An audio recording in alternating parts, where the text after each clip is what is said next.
ये क्वेश्चन देखो, ये सेकंड ग्रेड 2024 संस्कृत डिपार्टमेंट में जियोमेट्री से आया हुआ बहुत ही शानदार क्वेश्चन। इसमें हमें दे रखा है कि इन the given figure O is the centre and AD is diameter of the circle. O तो क्या है इसका सेंटर है सर्किल का, AD क्या है इसका diameter. If angle DAB equal to DAB हमें क्या दे रखा है 50 degree, then x plus y इन दोनों का सम हमें फाइंड आउट करना है। ऑप्शन हमारे पास में ये सॉल्यूशन देखो,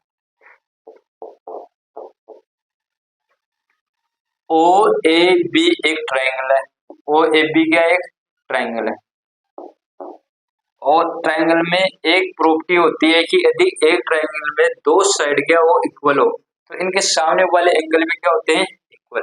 ये दोनों एंगल, इसके सामने वाला ये और इसके सामने वाला ये दोनों भी क्या होते हैं इक्वल होते हैं। यहाँ देखो OA एंड OB क्या होंगे इक्वल होंगे, रीजन दोनों क्या है इसकी रेडियस, तो इसके सामने वाला एंगल तो क्या है 50 डिग्री और इसके सामने वाला एंगल भी क्या होगा 50 डिग्री। तो यहाँ एंगल OAB इक्वल टू क्या होगा angle OBA equal to 50 degree. Reason क्या है, रीजन आपको पता है क्योंकि OA equal to OB radius.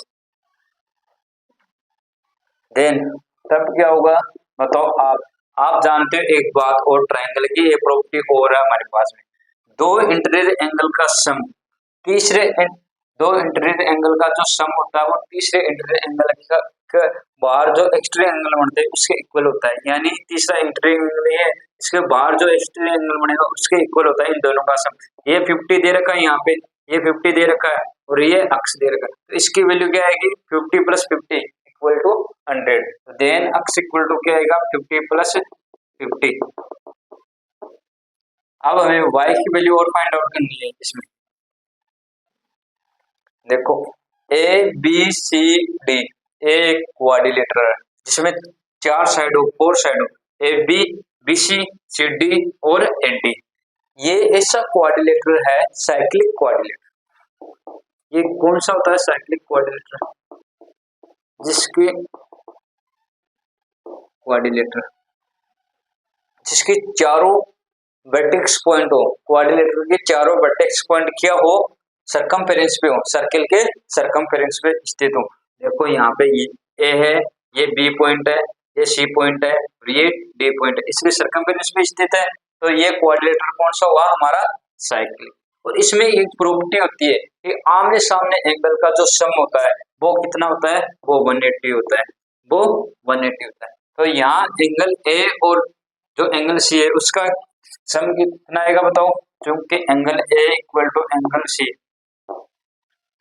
Sorry angle A plus angle C equal to क्या आएगा 180 आएगा। रीजन क्योंकि ABCD क्या है हमारे पास में इज साइक्लिक क्वाड्रिलेटरल, ABCD क्या है हमारे पास में साइक्लिक क्वाड्रिलेटरल। तो angle A plus angle C का सम क्या आएगा 180।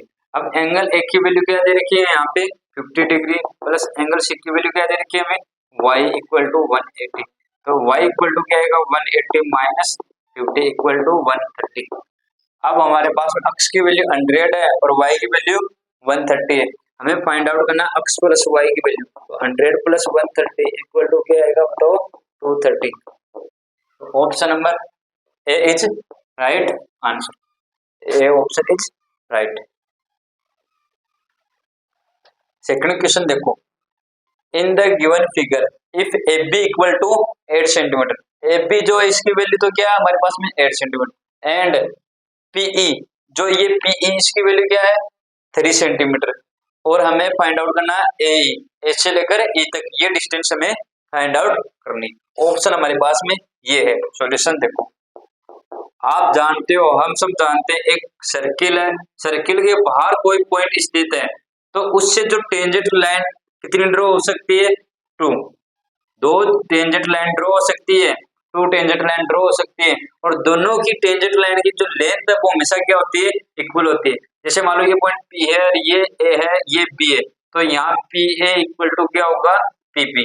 टेंजेंट लाइन की जो लेंथ है वो हमेशा इक्वल होती है, PA इक्वल टू PB होगा। तो यहाँ देखो, यहाँ A पॉइंट है, A पॉइंट से B पॉइंट तक ये टेंजेंट लाइन है, ये उसकी लेंथ है ये और ये AC ये दोनों क्या होगा, इक्वल होगा। AB इक्वल टू क्या होगी, AC होगी। AB equal to AC equal to 8 centimetre. Reason आपको पता, अभी मैंने बताया ये 10th क्लास में आपने थ्योरम है और वहां पे प्रूव किए इसको। ठीक, सर्कल के बाहर कोई पॉइंट हो उससे टेंजेंट लाइन कितनी ड्रॉ की जा सकती है, 2, और दोनों टेंजेंट लाइन की जो लेंथ है उसकी लंबाई हमेशा क्या होती है, इक्वल होती है। तो AB equal to AC। And देखो ये पॉइंट है E, ये भी दोनों क्या हो रही है, यहाँ पे टेंजेंट लाइन हो रही है, फिर से लेंथ ऑफ टेंजेंट लाइन है ये भी, तो ये भी दोनों क्या हो गई, इक्वल है। यानी एंड PE इक्वल टू क्या होगा हमारे पास में, CE इक्वल टू क्या आएगा, 3 सेंटीमीटर। अब हमें क्या फाइंड आउट करना है, AE। AE देखो यहाँ से AE इतना, यदि इस टोटल लेंथ में से आप इसको माइनस कर दोगे, सॉरी इसको टोटल लेंथ में से इसको माइनस कर दोगे तो ये आ जाएगा क्या, तो AE इक्वल टू क्या होगा, AC माइनस CE। AC में से आपने CE माइनस कर दिया तो AE आ जाएगा ना। तो देखो इधर AC की वैल्यू क्या है, 8 सेंटीमीटर, माइनस CE की वैल्यू क्या है, 3 equal to 5 centimetre. Option number देखो, C इज राइट आंसर।